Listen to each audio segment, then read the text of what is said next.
Welcome back. My name is Patrick, and this is the Oilers Rundown. TSN insider Darren Dreger gave us a small update on Jay Woodcroft. Ongoing discussions between the Oilers and Jay Woodcroft this week. Still work to be done.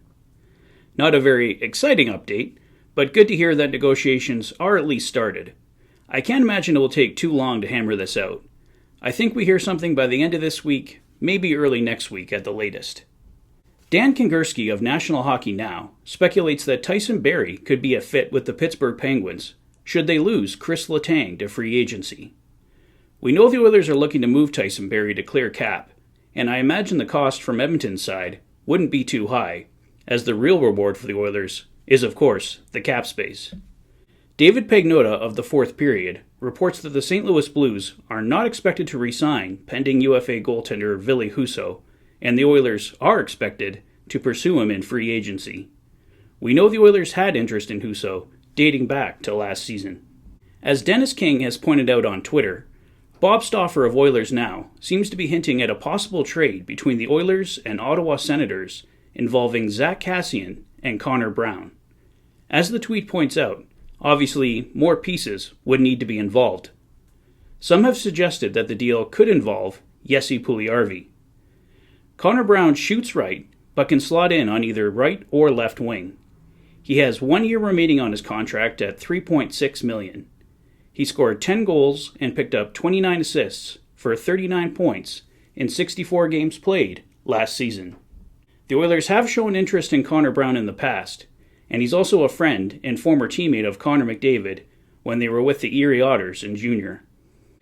Daniel Nugent-Bowman of The Athletic posted a story on Duncan Keith today, and it provided final clarity on his cap situation. Here's an excerpt from the article. The million-dollar question, or in this case, the multi-million-dollar question, is how much could the Blackhawks and/or Oilers owe if he retired?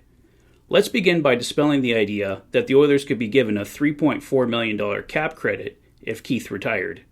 No, there is no concept of a cap credit for current teams that may lose a player to retirement, NHL Deputy Commissioner Bill Daly wrote in an email Tuesday. The NHL CBA wording can be complicated, and that's where the discrepancy seems to be with whether a team in the Oilers' position might receive additional cap space. There are mentions of cap advantage in the CBA, but those are referring to a team benefiting from how the contract was structured. The Oilers were told at the time of acquiring Keith that they would gain only Keith's cap hit and not receive an additional cap credit at any point if the Blue Liner retired. As we've learned over the last few days, a Duncan Keith retirement is highly unlikely anyway, but now we officially know the Oilers would only receive his $5.5 million salary as cap relief. And just a few final notes from the NHL press conference this afternoon. Gary Bettman has revealed that next season will open on October 11th, and Bill Daly revealed that the Evander Kane-San Jose arbitration situation could stretch past the start of free agency. The NHL's arbitrator apparently isn't available until after June. So no clear timeline on that situation, which would affect any contract that Evander Kane signs with the Oilers or any other team. Well, that's all for now, guys. Let me know your thoughts on everything in the comments section below.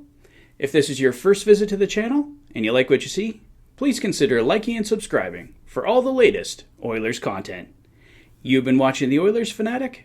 Thanks for being a fan. Have a great evening, guys, and I'll see you soon. Take care.